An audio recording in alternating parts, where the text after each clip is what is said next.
तो भाइयों आज अपन बात करने जा रहे हैं भाई acute metabolic complication in diabetes. तो डायबिटीज में बेसिकली क्या होता है, अपने इंसुलिन का या तो रेजिस्टेंस आ जाता है या फिर इंसुलिन की डिफिशियंसी हो जाती है। तो इंसुलिन का रेजिस्टेंस आ जाए चाहे इंसुलिन की डिफिशियंसी हो जाए, उससे क्या होगा, हाइपरग्लाइसीमिया होगा। हाइपरग्लाइसीमिया मतलब हाइपरग्लाइसीमिया का मेन सिम्टम होगा फटीग, बंदा थका थका रहेगा। और अगर हाइपरग्लाइसीमिया है तो भाई किडनी का थ्रेशोल्ड से ऊपर चली जाएगी, 180 से ऊपर चला गया जब किडनी का थ्रेशोल्ड, तो क्या होगा, ग्लाइकोसूरिया होगा, ग्लूकोज बाहर निकलेगा। पर ग्लूकोज बाहर निकलेगा, जहाँ पे ग्लूकोज ज्यादा हो गए वहाँ पे इन्फेक्शन के ज्यादा चांस होंगे, तो वॉल्वुलाइटिस वगैरह हो जाएगी। अब ग्लूकोज अगर ग्लाइकोसूरिया हो रहा है, हाइपरग्लाइसीमिया हो रहा है, तो इंक्रीज्ड कैटाबोलिज्म होगा, कैटाबोलिज्म बढ़ेगा इंसुलिन की डिफिशियंसी के कारण। कैटाबोलिक हार्मोन कौन सा है अपना, ग्लूकागन। ग्लूकागन इंक्रीज होगा, यहाँ पे जहाँ इंसुलिन की डिफिशियंसी हो जाएगी वहाँ पे ग्लूकागन इंक्रीज हो जाएगा। अब ग्लूकागन इंक्रीज होगा, उसके क्या इफेक्ट आएंगे, इंक्रीज कैटाबोलिज्म और डिक्रीज एनाबोलिज्म। अब कैटाबोलिज्म अगर इंक्रीज हुआ अपने अंदर तो अपना पॉलीफेजिया और वेट लॉस होगा, अपने को भूख ज्यादा लगेगी और अपना वेट लॉस होगा, ये अपने कैटाबोलिज्म के सिम्टम्स हो जाएंगे।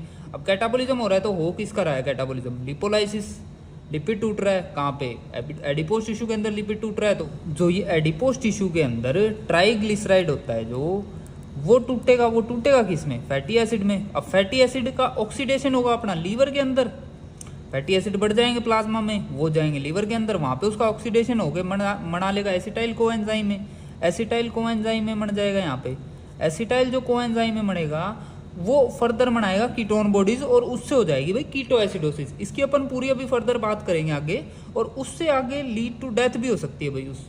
अब डिक्रीज एनाबोलिज्म हो जाएगा, ओस्मोटिक जो डायूरेसिस हो जाएगा, ओस्मोटिक डायूरेसिस, उससे क्या होगा, पोलीयूरिया पॉलीडिप्सिया। अब ज्यादा प्यास लगेगी और ज्यादा यूरिन पास होगा।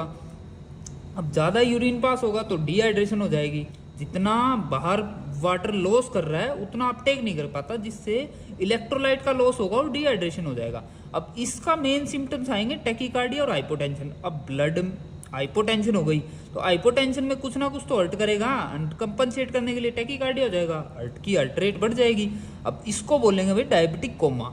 इसके ऊपर भी अपन आगे फर्दर बात करेंगे। डायबिटिक कोमा वाले जो पेशेंट होते हैं उनका मोर्टेलिटी रेट जो होता है वो ज्यादा होता है एज कंपेयर टू कीटोएसिडोसिस। अब अपन बात करते हैं अपनी कीटोएसिडोसिस के बारे में, डायबिटिक कीटोएसिडोसिस।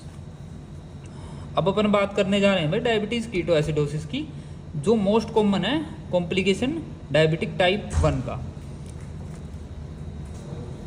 तो यहाँ पे क्या होगा, इंसुलिन की डिफिशियंसी हो जाएगी। अब हार्मोन यहाँ पे काम कौन सा कर रहा है, ग्लूकागोन बढ़ेगा। ग्लूकागोन बढ़ेगा तो ग्लूकागोन का क्या काम होता है, लिपोलाइसिस। ये कैटाबोलिक हार्मोन है, कैटाबोलिज्म करवाता है।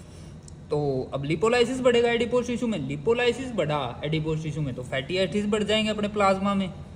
प्लाज्मा में अगर अपना फैटी एसिड बढ़ेगा वो जाएगा लीवर के अंदर। फर्दर मैंने पीछे बताया, थोड़ा सा ये और एक्सप्लेन कर दिया। लीवर के अंदर ऑक्सीडेशन होगा, उसका ऑक्सीडेशन से बनेगा एसिटाइल कोएंजाइम में, एसिटाइल कोएंजाइम में फर्दर बनाएगा अपना कीटोन बॉडीज। अब कीटोन बॉडीज का सिंथेसिस एक्सेलरेशन, कीटोन बॉडी का जो सिंथेसिस है वो बढ़ाता है ग्लूकागन।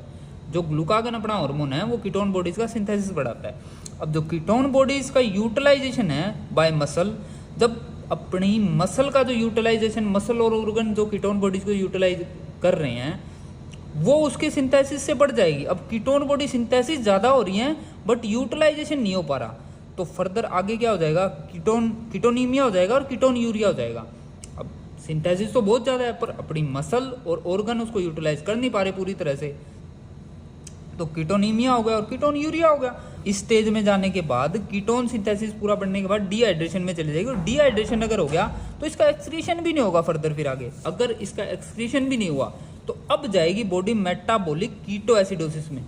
तो क्लिनिकल फीचर अपन ने क्या बताया, एनोरेक्सिया, एनोरेक्सिया मतलब उसका भूख कम लगेगी उसको, nausea and vomiting, deep and fast breathing and mental confusion and coma. ये सारे होंगे डायबिटीज कीटोएसिडोसिस के कॉमन फीचर्स। अब अपन ने डायबिटीज कीटोएसिडोसिस की बात, hyper osmolar hyperglycaemic non ketotic coma, hyper osmolar hyperglycaemic non ketotic coma, जो कि मोस्ट कॉमन होता है भाई टाइप 2 डायबिटीज में, टाइप 2 डायबिटीज मेलाइटिस में होता है। ये किस वजह से होता है, due to sustained hyperglycaemic diuresis. अब क्या होता है, हाइपरग्लाइसीमिक डायूरेसिस हो रही है, उससे क्या होता है, जो लॉस ऑफ फ्लूइड है due to excretion of glucose वो ज्यादा है। और not maintained by drinking water. अब जो अपन पानी पी रहे हैं वो अपन कंपनसेट नहीं कर पा रहे, जितना अपन एक्सक्रीट कर रहे हैं उतना अपन कंपनसेट नहीं कर पा रहे, और ब्लड की ऑस्मोलैरिटी काफी बढ़ चुकी है। ब्लड की इस कंडीशन में क्या होगा, ऑस्मोलैरिटी बढ़ जाएगी और विस्कोसिटी भी ब्लड की बहुत ज्यादा इंक्रीज हो जाएगी, जिससे थ्रोम्बोलाइटिक और ब्लीडिंग कॉम्प्लिकेशंस भी आ सकती हैं। और मोर्टेलिटी रेट इसका बहुत हाई है, इसका mortality rate as compare to ketoacidosis ज्यादा है। कीटोएसिडोसिस का बंदा फिर भी रिकवर कर जाता है। अब अपन इसकी क्लिनिकल फीचर की बात करें तो इसका जो ब्लड शुगर लेवल है, ब्लड ग्लूकोज लेवल जो आएंगे वो 600 mg/dL से भी ऊपर होंगे। और इसमें क्या होगा, मार्क्ड डिहाइड्रेशन होगा। अब डिहाइड्रेशन कैसा क्या दिखता है, डिहाइड्रेशन में ड्राई म्यूकस मेम्ब्रेन होगी, संकन आइज होंगी और पुअर स्किन टर्गर होगा। पुअर स्किन टर्गर का मतलब है जैसे अपनी स्किन है, अपनी स्किन अपन पिंच कर रहे हैं और ऐसे छोड़ रहे हैं तो ये अपने आप पीछे चली जा रही है। जो पुअर स्किन टर्गर है उसमें ये एकदम पीछे नहीं जाएगी, ये थोड़ी इसमें थोड़ी डिले हो जाएगा। और इसके बाद जो थर्ड सिम्टम है उसमें क्या होगा, कंफ्यूजन से होता हुआ बंदा कोमा की तरफ जाएगा, न्यूरोलॉजिकल इंपेयरमेंट हो जाएगी। तो ये हैं भाई अपने hyper osmolar hyperglycaemic non ketotic coma के क्लिनिकल फीचर।